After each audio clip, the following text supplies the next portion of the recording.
Halo semua, perkenalkan nama saya Al-Aziz Kurniawan dan kali ini kita akan membahas satu topik yang sangat penting yang berjudul Mencegah Perilaku Korupsi Demi Kesejahteraan Bangsa. Oh ya, sebelum kita masuk ke topik utama, kenalin dulu nih anggota kelompokku yang lain. Halo, saya Sofidi Marsyalina. Di sini kami berharap video ini dapat memberikan pemahaman dan manfaat bagi teman-teman semua. Dan saya Aliza Ramadelin, korupsi itu masalah serius yang berdampak besar buat pembangunan negeri kita. Kalau dibiarkan, korupsi bisa menghancurkan ekonomi dan kepercayaan masyarakat. Makanya, kita perlu tahu apa itu korupsi, dampaknya, dan bagaimana cara mencegahnya. Yuk kita mulai pembahasannya. Selamat datang di diskusi kami tentang korupsi. Kita akan mulai dengan memahami apa sih itu korupsi. Nah, ada yang ingin memulai? Saya mulai ya. Jadi, korupsi itu adalah tindakan penyalahgunaan kekuasaan untuk kepentingan pribadi atau kelompok. Bisa dalam bentuk suap, penyelundupan, nepotisme, dan yang lainnya. Betul, bahkan dalam kehidupan sehari-hari seperti menyuap untuk mempercepat proses administrasi, itu sudah termasuk korupsi loh. Kalau menurut KBBI, korupsi adalah perilaku yang menunjukkan ketidakjujuran, tapi dampaknya jauh lebih besar karena bisa merugikan negara dan masyarakat luas.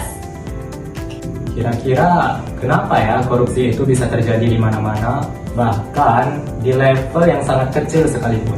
Salah satunya adalah penyebabnya adalah budaya permisif, di mana masyarakat menganggap korupsi kecil itu tidak apa-apa. Contohnya seperti memberi uang rokok kepada petugas.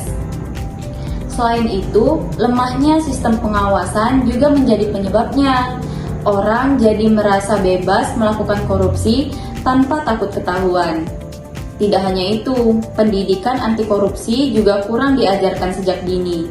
Jadi, banyak orang yang tidak paham bahwa tindakan kecil pun bisa berkontribusi pada korupsi. Menurut kalian, gimana sih caranya agar kita, masyarakat ini bisa memahami dampak dari korupsi lebih dalam? Salah satunya melalui pendidikan dan sosialisasi seperti kita ini.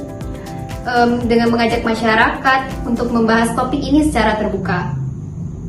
Jadi, korupsi itu masalah yang sangat kompleks, mulai dari tindakan kecil hingga level yang besar.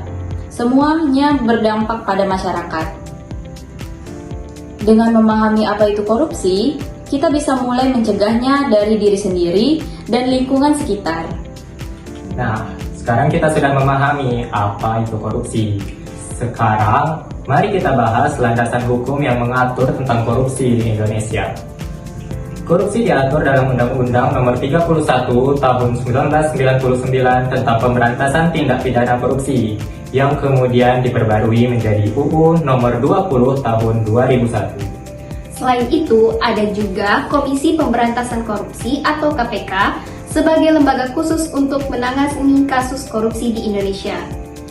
Menurut kalian, apakah hukuman untuk pelaku korupsi di Indonesia sudah cukup tegas?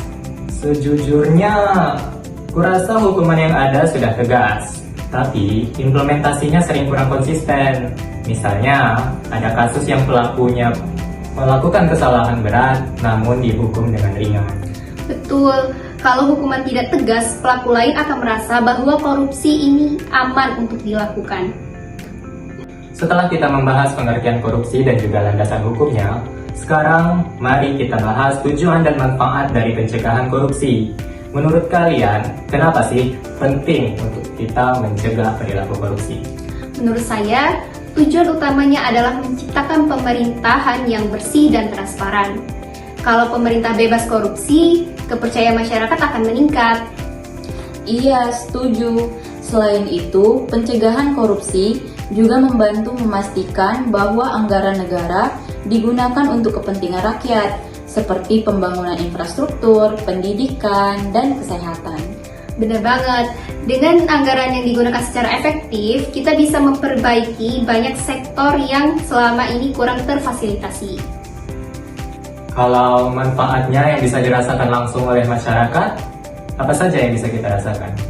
Salah satunya adalah akses pelayanan publik yang lebih baik. Misalnya, kalau dana pendidikan tidak dikorupsi, sekolah-sekolah bisa mendapatkan fasilitas yang baik. Betul, selain itu, investasi asing juga bisa meningkatkan. Negara yang bebas korupsi biasanya lebih dipercaya oleh investor internasional.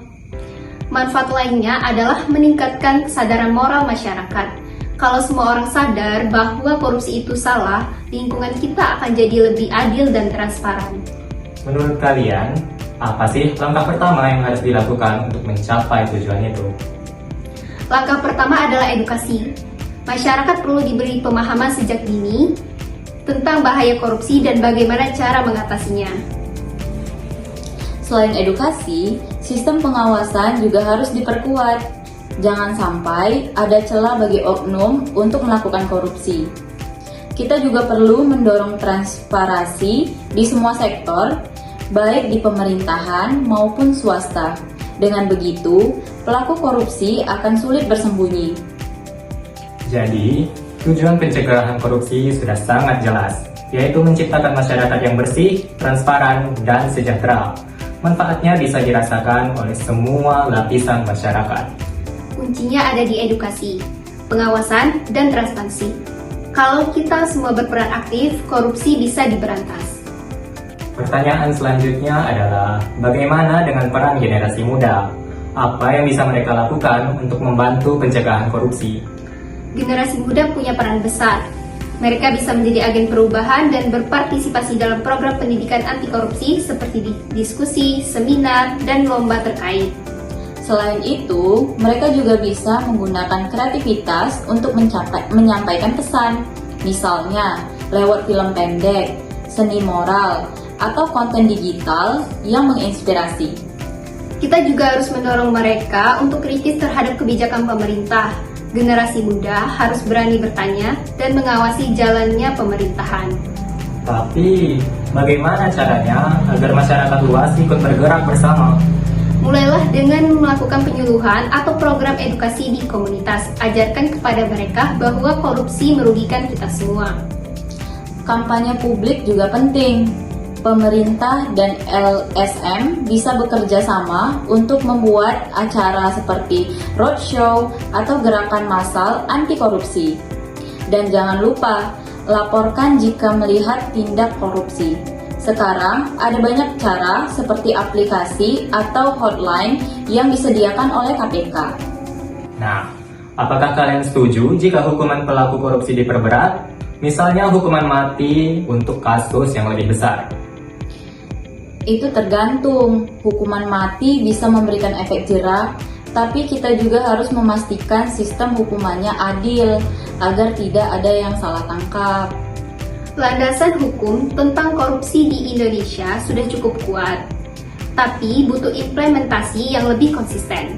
Kita juga perlu mendorong transparansi dan akuntabilitas dalam penegakan hukum, agar pelaku korupsi tidak bisa lolos begitu saja. Sebagai bagian terakhir dari diskusi kita kali ini, mari kita bahas ajakan kepada masyarakat untuk mencegah perilaku korupsi. Bagaimana caranya kita bisa mengajak semua lapisan masyarakat untuk peduli mengenai hal ini? Menurut saya, kita harus mulai dari diri sendiri. Kalau kita bisa menjadi contoh yang baik, orang lain akan ikut terinspirasi.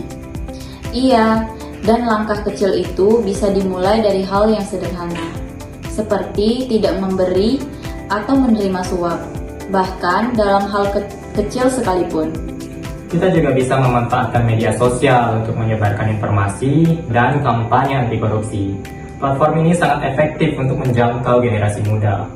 Mencegah korupsi adalah tanggung jawab bersama. Kita semua bisa menjadi bagian dari solusi besar ini. Mulai dari diri sendiri, edukasi lingkungan sekitar, dan berani melaporkan tindakan korupsi. Jangan biarkan korupsi menjadi budaya. Ayo bersama-sama kita ciptakan Indonesia yang lebih baik. Terima kasih telah menyimak diskusi ini. Mari bergerak bersama melawan korupsi demi kesejahteraan bangsa. Jadi, kita semua punya peran dalam mencegah korupsi. Mulai dari diri sendiri, lingkungan sekitar, hingga mendukung kebijakan anti korupsi pemerintah. Ingat, korupsi itu musuh bersama. Kalau kita bisa mencegahnya, kesejahteraan bangsa akan lebih mudah tercapai. Semoga informasi ini bermanfaat buat kita semua. Mari kita bangun negeri ini bebas dari korupsi. Terima kasih sudah menonton. Jangan lupa untuk menyebarkan semangat anti korupsi ini ke orang lain. Sampai jumpa. Kami dari kelompok 2 mengucapkan terima kasih kepada teman-teman yang sudah menonton video ini sampai habis. Jangan lupa like, Komen, Dan subscribe.